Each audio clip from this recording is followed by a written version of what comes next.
नमस्कार विद्यार्थी मित्रांनो, फ्री करिअर हब या युट्यूब चॅनलवरती तुमचं सर्वांचं स्वागत आहे. बघा, भूमी अभिलेख विभाग महाराष्ट्र शासन या विभागाअंतर्गत गट क भूकरमापक या पदासाठी भरती निघालेली आहे. या भरतीबद्दल मी तुम्हाला संपूर्ण माहिती या व्हिडिओमध्ये देणार आहे. त्यासाठी व्हिडिओ तुम्ही शेवटपर्यंत बघायचा आहे.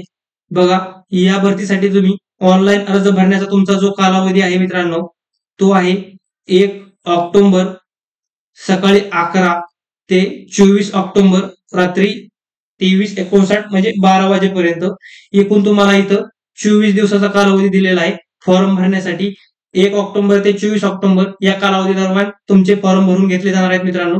त्यानंतर परीक्षेचा प्रस्तावित दिनांक बघा, लगेचच मित्रांनो तुमची 13 व 14 नोव्हेंबर म्हणजे 20 ते 25 दिवसाच्या फरकावर तुमची पेपर लगेच होणार आहे मित्रांनो. परीक्षा होणार आहे 20 ते 25 दिवसाच्या फरकावर तुमची लगेच परीक्षा होणार आहे.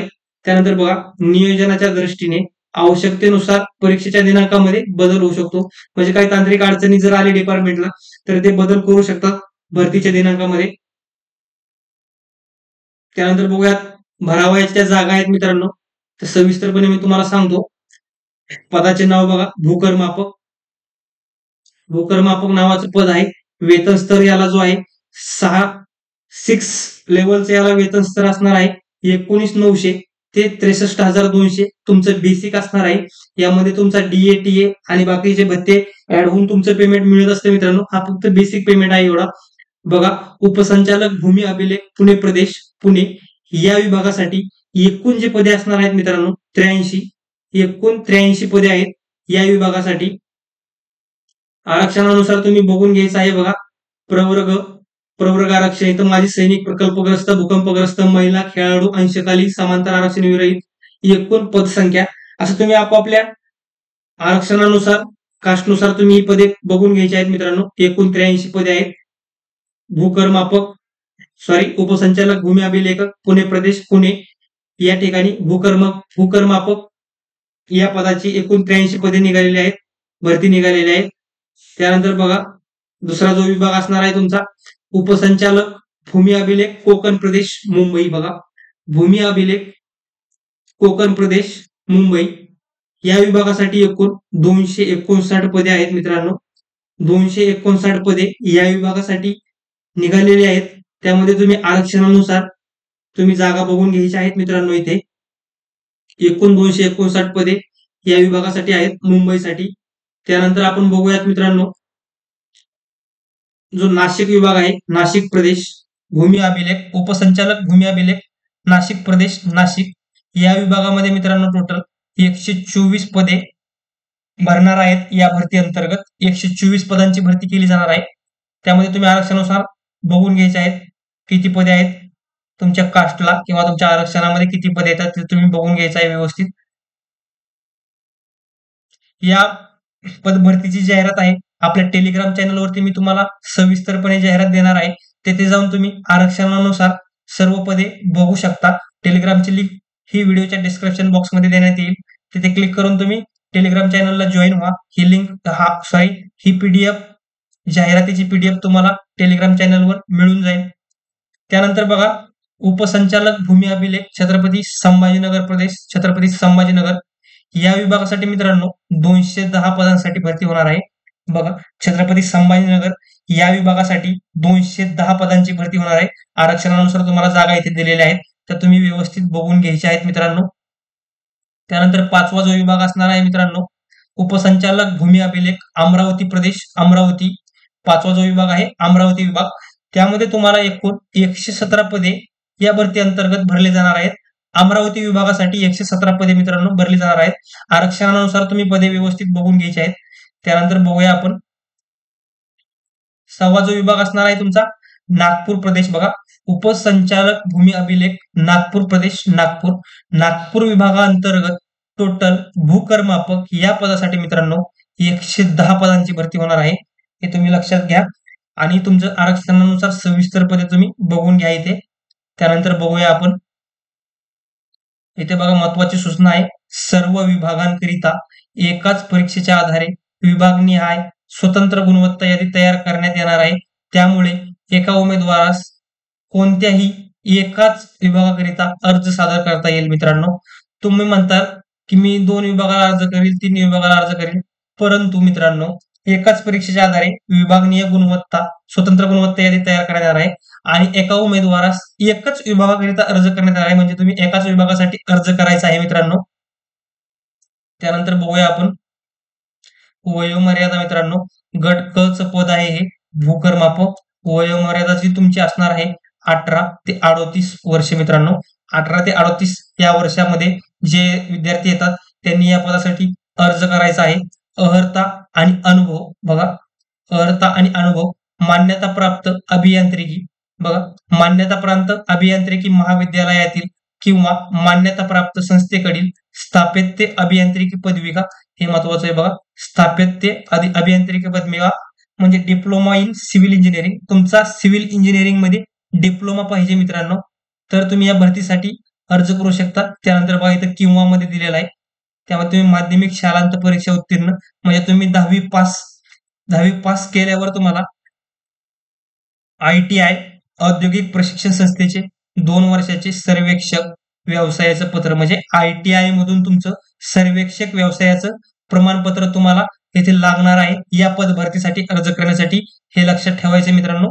एकतर तुमच्याकडे मान्यताप्राप्त अभियांत्रिकी महाविद्यालयातील किंवा मान्यताप्राप्त संस्थेकडील स्थापत्य अभियांत्रिकी पदविका म्हणजे diploma in civil engineering, diploma पाहिजे तुमचं सिव्हिल इंजिनिअरिंग मध्ये.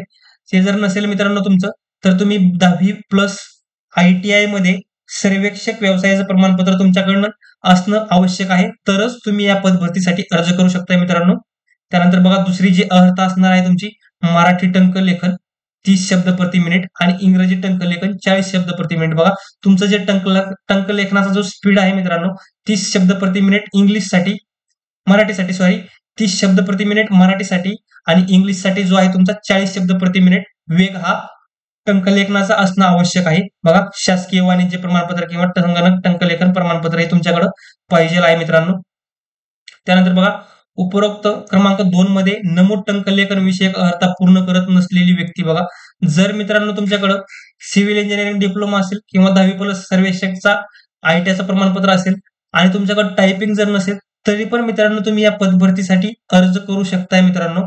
कारण इथं दिलेलं आहे टंकलेखन विषयक अर्हता पूर्ण करत नसलेली व्यक्ती सदर पदासाठी अर्ज करण्यास पात्र ठरेल. म्हणजे तुम्ही या पदभरतीचा अर्ज करण्यासाठी पात्र आहात, परंतु अशा व्यक्तीने अर्हता नियुक्तीच्या दिनांकापासून म्हणजे तुम्ही जॉईन झालात मित्रांनो, तुमचं सिलेक्शन झालं, सिलेक्शन झाल्यापासून तुम्ही 2 वर्षाच्या आत म्हणजे 2 वर्षाच्या आतमध्ये तुम्हाला ही जी अर्हता आहे 30 शब्द प्रति मिनिट मराठी आणि 40 शब्द प्रति मिनिट इंग्रजी टंकलेखन ही अर्हता तुम्हाला पास होऊन त्याचं प्रमाणपत्र आपल्या खात्यामध्ये सबमिट करावं लागणार आहे.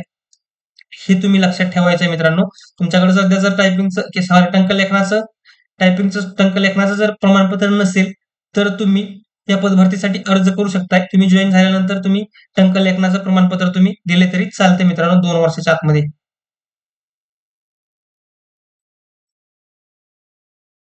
त्यानंतर बघा खालील उमेदवारांकरिता कमाल वयोमर्यादेतील शिथिलता राहील. बघा कोणाला शिथिलता भेटणार आहे कमाल वयोमर्यादा 5 वर्ष अधिक. बघा महाराष्ट्र शासनाने मान्यता दिलेले मागासवर्गीय प्रवर्गात मोडणारे उमेदवार यांना 5 वर्ष म्हणजे 38 प्लस हे 5 इतकी वयोमर्यादा असणार आहे. प्रकल्पग्रस्तांसाठी 45 वर्षे, दिव्यांग उमेदवारांसाठी 45 वर्षापर्यंत वयोमर्यादा असणार आहे. आपली माजी सैनिक माजी सैनिकांसाठी विहित मर्यादेतील सूट ही सदर उमेदवाराच्या सशस्त्र दलात झालेल्या सेवेइतका कालावधी अधिक 3 वर्ष इतकं तुम्हाला वयोमर्यादेसाठी सूट देण्यात येणार आहे. त्यानंतर दिव्यांग असणाऱ्या माजी सैनिकांसाठी दिव्यांग जे माजी सैनिक आहेत त्यांना 45 वर्षापर्यंत सूट आहे. अंशकालीन उमेदवार त्यांना 55 वर्षापर्यंत सूट आहे मित्रांनो. त्यानंतर खेळाडू उमेदवारांसाठी 5 वर्षापर्यंतची अट शिथिल, जास्तीत जास्त 43 वर्षापर्यंत 43 इयर पर्यंत तुम्ही अर्ज करू शकताय या पदभरतीसाठी खेळाडू उमेदवार. त्यानंतर भूकंपग्रस्त जे उमेदवार असतात त्यांच्यासाठी 45 वर्ष. त्यानंतर स्वतंत्र संग्राम सैनिकांचे नामनिर्देशित पाल्य 1991 चे जनगणना कर्मचारी व 1994 नंतरचे निवडणूक कर्मचारी उमेदवार यांच्यासाठी 45 वर्ष एवढी वयोमर्यादा ठेवण्यात आलेली आहे. परीक्षेचे स्वरूप जे असणार आहे मित्रांनो, बघा परीक्षेचे स्वरूप आहे तुमचं इंग्रजी विषय. इंग्रजी विषयामध्ये तुम्हाला 25 प्रश्न 50 गुणासाठी परीक्षेचं माध्यम म्हणजे इंग्रजीमध्येच असणार आहे. कालावधी तो असणार आहे तुमचा 30 मिनिटे. त्यानंतर बघा मराठीसाठी तुमचे 25 प्रश्न 50 गुणांसाठी, माध्यम परीक्षेचं मराठी, त्यानंतर कालावधी इथं पण 30 मिनिटे. त्यानंतर सामान्य ज्ञान तुमचं जीके जीएस ज्याला म्हणता आपण 25 क्वेश्चन 50 मार्कासाठी, आणि त्याचं माध्यम जे आहे मराठी व इंग्रजी, तुम्ही दोन्ही माध्यमामधून दोन्ही भाषेमधून हा पेपर देऊ शकताय. इथे तुम्हाला सामान्य ज्ञानासाठी 30 मिनिट कालावधी आहे. त्यानंतर बौद्धिक चाचणी, अंकगणित म्हणजे तुमचं मॅथ आणि बुद्धिमत्ता, अंकगणित आणि बुद्धिमत्ता, मॅथ रिझनिंग 25 क्वेश्चन असणार आहे दोन्हीचे मिळून. आणि तुमचा कमाल गुण म्हणजे तुमची त्याला 25 प्रश्नाला 50 गुण, एका प्रश्नाला 2 गुण. माध्यम जे असणार आहे मराठी व इंग्रजी दोन्ही भाषेत हे तुम्ही देऊ शकताय. कालावधी जो असणार आहे 30 मिनिटे. एकूण कालावधी मित्रांनो इथे बघा तुमचा 120 मिनिटे म्हणजे 2 तास. 2 तास कालावधी या परीक्षेसाठी तुम्हाला मिळणार आहे. एकूण प्रश्न असणार आहेत 100 आणि एकूण गुण असणार आहेत 200. 100 प्रश्न 200 गुण म्हणजे एक प्रश्न 2 मार्काला, आणि कालावधी आहे तुमचा 2 तास. परीक्षेचं जे शुल्क आहे मित्रांनो, परीक्षेची जी फीस आहे अमागास प्रवर्गासाठी, खुल्या प्रवर्गासाठी 1000 रुपये फीस आहे, आणि मागास आरक्षित जो प्रवर्ग आहे त्या प्रवर्गासाठी 900 रुपये फीस आहे. बघा वर दर्शवण्यात आलेले परीक्षा शुल्क हे बँक प्रोसेसिंग शुल्क लागू असेल तर वगळून आहे. परीक्षा शुल्क फक्त ऑनलाईन पद्धतीने स्वीकारले जाईल. फक्त ऑनलाईन पद्धतीनेच तुम्ही परीक्षा शुल्क भरायचं आहे. कोणीही बँकेत जाऊन ऑफलाईन परीक्षा शुल्क भरायचं नाहीये मित्रांनो, हे लक्षात ठेवा. तसेच परीक्षा शुल्काची रक्कम ही ना परतावा राहील. तुम्ही एकदा परीक्षा शुल्क भरलं तर तुम्हाला त्याचा कुठलाही परतावा मिळणार नाही. बघा माजी सैनिक जे असतात, माजी सैनिकांसाठी परीक्षा शुल्क लागू असणार नाही, म्हणजे माजी सैनिकांना परीक्षा शुल्क माफ आहे. निवडीचे निकष लक्षात घ्या. गुणवत्ता यादीत अंतर्भाव करण्यासाठी उमेदवाराने ऑनलाईन परीक्षेत एकूण गुणाच्या किमान 45% गुण प्राप्त करणे आवश्यक आहे. 45%च्या जर तुम्ही खाली गेला तर तुम्ही या पद भरतीमधून डायरेक्ट आउट असणार आहेत मित्रांनो. 45च्या प्लस तुम्हाला या पद भरतीसाठी तुम्हाला 45% वर मार्क घ्यावा लागणार आहेत. त्यानंतर बघा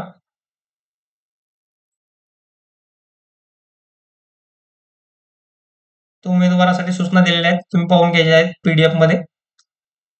इथं अटी दिलेल्या आहेत.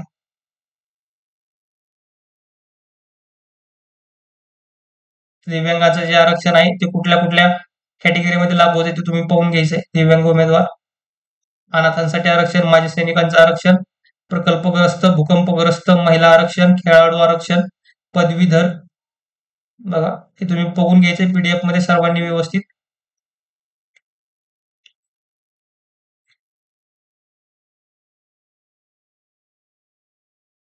त्यानंतर हे तुम्हाला सर्टिफिकेट वगैरे दिलेले आहेत त्यांनी, नमुना सर्टिफिकेटचा.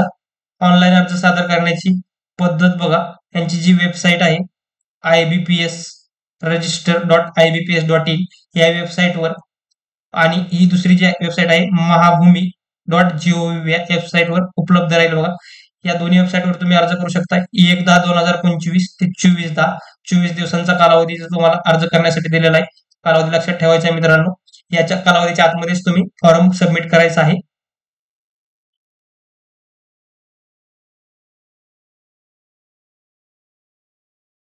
तुमचं हे बघा फॉर्म भरताना तुम्हाला एक डिक्लेरेशन द्यावं लागतं. हे डिक्लेरेशन तुम्ही फॉर्म मध्ये भरून द्यायचं आहे. हे डिक्लेरेशन तुम्हाला फॉर्म भरताना अपलोड करावं लागतं मित्रांनो. हे डिक्लेरेशन दिलेलं आहे, पीडीएफ मध्ये आहे. सर्वांनी पीडीएफ पाहून घ्यायची टेलिग्राम चॅनलला.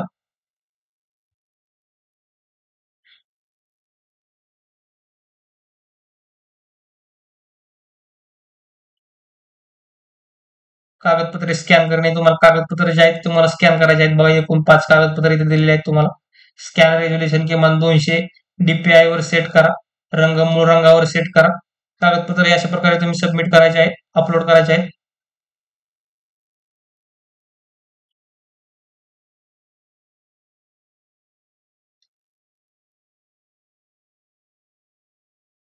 अशा प्रकारे मित्रांनो आपण ही सविस्तर जाहिरात मी तुम्हाला या व्हिडिओमध्ये दिलेली आहे. व्हिडिओ आवडला असल्यास व्हिडिओला लाईक करा. चॅनलला अशाच नवनवीन पद भरतींच्या जाहिरातीसाठी, आणि आपण एक चालू घडामोडी प्रत्येक आठवड्याला घेत असतो. प्रत्येक आठवड्याच्या चालू घडामोडी मी तुम्हाला व्हिडिओमध्ये दिलेल्या आहेत. यासाठी आपल्या या चॅनलला तुम्ही सबस्क्राईब करा. धन्यवाद.